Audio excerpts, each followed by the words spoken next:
കഴിഞ്ഞ ദിവസം ഇറാനിൽ നിന്നും ഒരു വിമാനം പാകിസ്ഥാനിലെ ഇസ്ലാമാബാദിലേക്ക് പറന്നുയർന്നു. ഇപ്പോൾ നടന്നുകൊണ്ടിരിക്കുന്ന ഈ ഒരു യുദ്ധ സാഹചര്യത്തിൽ ഒരു സമാധാന ചർച്ചയ്ക്ക് വേണ്ടിയിട്ടാണ് ഇറാനിലെ പ്രതിനിധികൾ പാകിസ്ഥാനിലെ ഇസ്ലാമാബാദിലേക്ക് എത്തിയത്. എന്നാൽ ആ വിമാനത്തിലേക്ക് എത്തിയ ജനപ്രതിനിധികളോടൊപ്പം ഇറാനിൽ കൊല്ലപ്പെട്ട 168ഓളം വരുന്ന പിഞ്ചു കുഞ്ഞുങ്ങളുണ്ടായിരുന്നു.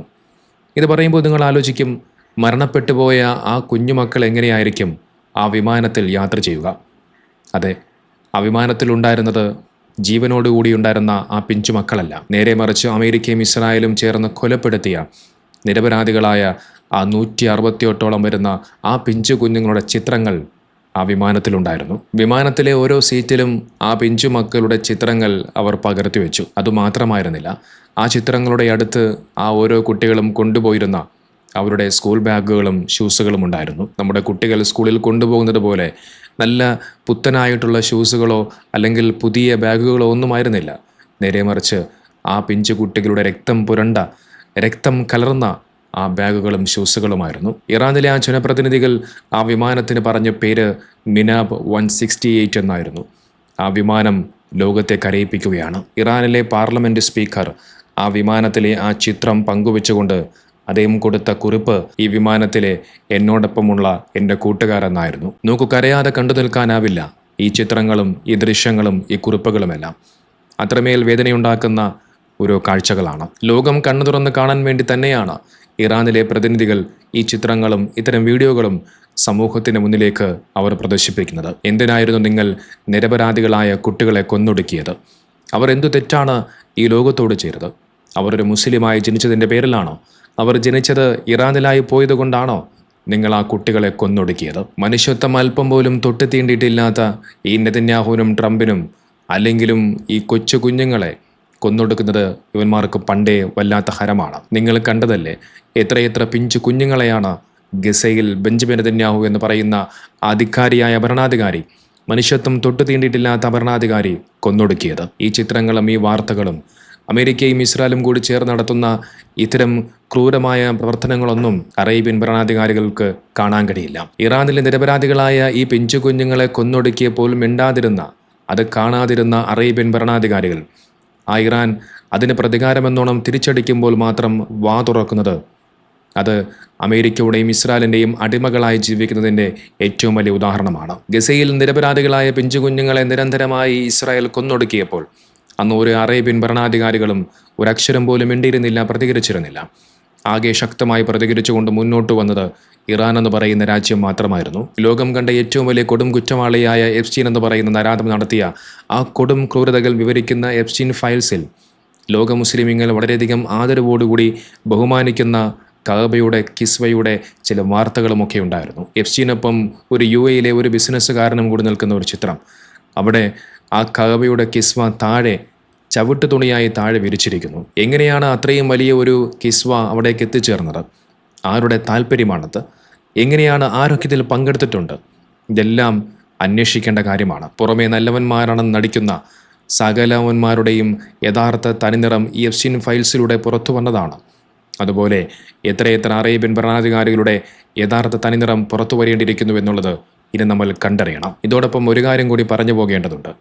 ഉത്തർപ്രദേശിലെ നർമ്മദ എന്ന് പറയുന്ന നദിയിൽ ഒന്നും രണ്ടുമല്ല 11,000 വരുന്ന ലിറ്റർ പാലാണ് ഒഴുക്കിവിട്ടത്. ഒരു മരത്തിൻ്റെ ചടങ്ങെന്നോണം, ഒരു സംസ്കാരത്തിൻ്റെ ഭാഗമെന്നോണം ഇത്തരത്തിൽ ഈ 11,000 ലിറ്റർ പാലിങ്ങനെ ഈ നദിയിലേക്ക് ഒഴുക്കിവിടുന്ന സമയത്ത് അവിടെ ഉണ്ടാകുന്ന അപകടം എത്രത്തോളമാണെന്ന് നമ്മളെല്ലാവരും ചിന്തിക്കേണ്ടതുണ്ട്. ഇത് എത്രത്തോളം വിഡിത്തമാണ് എന്ന് നിങ്ങൾ മനസ്സിലാക്കേണ്ടതുണ്ട്. ഈ പാലിൻ്റെ ബയോളജിക്കൽ ഓക്സിജൻ ഡിമാൻഡ്, അതായത് BOD എന്ന് പറയുന്നത് അഴുക്കുചാലിലെ മലിനജലത്തേക്കാൾ 300 മടങ്ങ് കൂടുതലാണ്. നിങ്ങളൊന്ന് ആലോചിക്കണം, അഴുക്കുചാലിലെ ആ മലിനജലം അതിനേക്കാൾ 300 മടങ്ങ് കൂടുതലാണ്.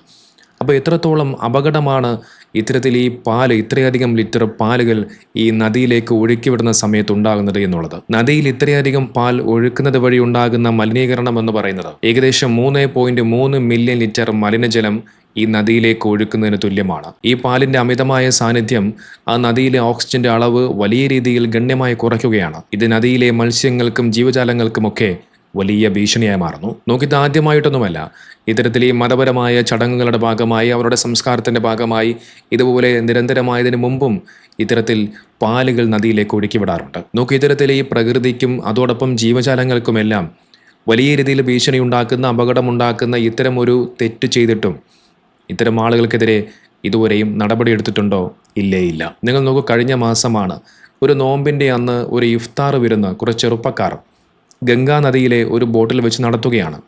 അതിൻ്റെ ഭാഗമായി ആ ചെറുപ്പക്കാരെ ഒരു BJP നേതാവിൻ്റെ ഒരു പരാതിയെ തുടർന്ന് ആ ചെറുപ്പക്കാരെ മുഴുവനും അവിടുത്തെ പോലീസ് അറസ്റ്റ് ചെയ്യുന്നു. ആരാധനാലയം അശുദ്ധമാക്കുക, മതവികാരം വ്രണപ്പെടുത്തുക, ശത്രുത വളർത്തുക, പൊതു നീരുറവയിലെയോ ജലസംഭരണിയിലെയോ വെള്ളം മലിനമാക്കുക, പൊതുജന ശല്യം ഉണ്ടാക്കുക തുടങ്ങിയ കുറ്റങ്ങളാണ് ഇവർക്കെതിരെ ചുമത്തിയത്. പിന്നീട് കോടതി പോലും ഈ ചെറുപ്പക്കാർക്ക് ജാമ്യം നിഷേധിക്കുന്ന അവസ്ഥ വരെ ഉണ്ടായി. ഇയാൾ കൊടുത്ത പരാതിയിൽ പറയുന്ന ഒരു കാര്യമെന്ന് പറയുന്നത് ആ പ്രകൃതിയെ മലിനമാക്കുന്നു, നദിയെ മലിനമാക്കുന്നു എന്നുള്ള ആ ഒരു ആരോപണമായിരുന്നു. നിങ്ങളൊന്ന് ആലോചിച്ച് നോക്കൂ, ഇവിടെ അതിനേക്കാൾ വലിയ കടുത്ത രീതിയിലുള്ള ഒരു പ്രകൃതിയെ മലിനമാക്കുന്ന, ആ നദിയെ മലിനമാക്കുന്ന ഇത്തരം ഒരു പ്രവർത്തനം ചെയ്തിട്ടും അവർക്കെതിരെ ഒരു നടപടി പോലുമില്ല. നിങ്ങളൊന്ന് ആലോചിച്ച് നോക്കൂ, ഈ 11,000 ലിറ്റർ പാൽ, അതിൻ്റെ വിലയെന്ന് പറയുന്നത് ഏകദേശം ഇന്നത്തെ കണക്കനുസരിച്ച് 6 മുതൽ 7 ലക്ഷം രൂപ വരെയുണ്ട്. ഇത്രയധികം ലക്ഷങ്ങൾ വിലയുള്ള പാലാണ് ഇത്തരത്തിൽ ആ നദിയിലേക്ക് ഒഴുക്കിവിടുന്നത്. നിങ്ങൾക്കറിയാം, ഏതാനും കുറച്ച് മാസങ്ങൾക്ക് മുമ്പ് ഇതേ ഉത്തർപ്രദേശിൽ ഒരു സംഭവമുണ്ടായി. ഒരു സർക്കാർ സ്കൂളിൽ ഉച്ചഭക്ഷണത്തിനിടെ അവിടുത്തെ വിദ്യാർത്ഥികൾക്ക് വിളമ്പുന്ന ആ ഒരു പാലാണ്. അതെങ്ങനെയാണ് തയ്യാറാക്കിയത്? 1 ലിറ്റർ പാലെടുത്ത് ഒരു ബക്കറ്റിലെ വെള്ളത്തിൽ അതിനകത്ത് മിക്സ് ചെയ്തിട്ടാണ് അവിടുത്തെ വിദ്യാർത്ഥികൾക്ക് കൊടുത്തത്. ഇതന്ന് വലിയ രീതിയിലൊക്കെ ചർച്ചയായിരുന്നു.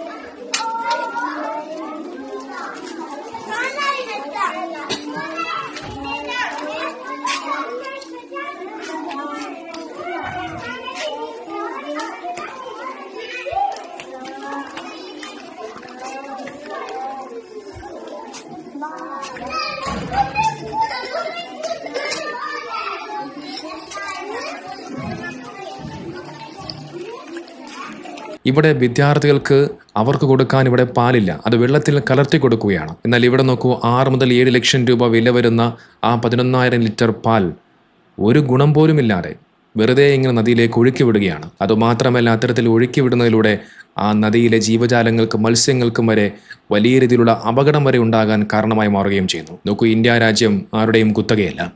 ഈ ഇന്ത്യ രാജ്യത്തെ ഓരോ നിയമങ്ങളും അത് എല്ലാവർക്കും ഒരുപോലെയാണ്. അല്ലാതെ ഇന്ന മതക്കാർക്ക് അല്ലെങ്കിൽ ഇന്ന വിഭാഗക്കാർക്ക് മാത്രം ഒരു നിയമം, മറ്റുള്ളവർക്ക് മറ്റൊരു നിയമം എന്നുള്ള നിയമമല്ല നമ്മുടെ രാജ്യത്തുള്ളത്. എല്ലാവർക്കും ഒരേ നിയമമാണ്. ആ നിയമം എല്ലാവരിലും ഒരുപോലെ ബാധകമാകേണ്ടതുണ്ട്, എല്ലാവരിലും ഒരുപോലെ നടപ്പിലാക്കേണ്ടതുണ്ട്. അങ്ങനെ നടപ്പിലാക്കാൻ കഴിഞ്ഞില്ലെങ്കിൽ നമ്മുടെ രാജ്യം കടന്നു പോകുന്നത് വലിയ ഒരു അപകടത്തിലേക്കാണ്.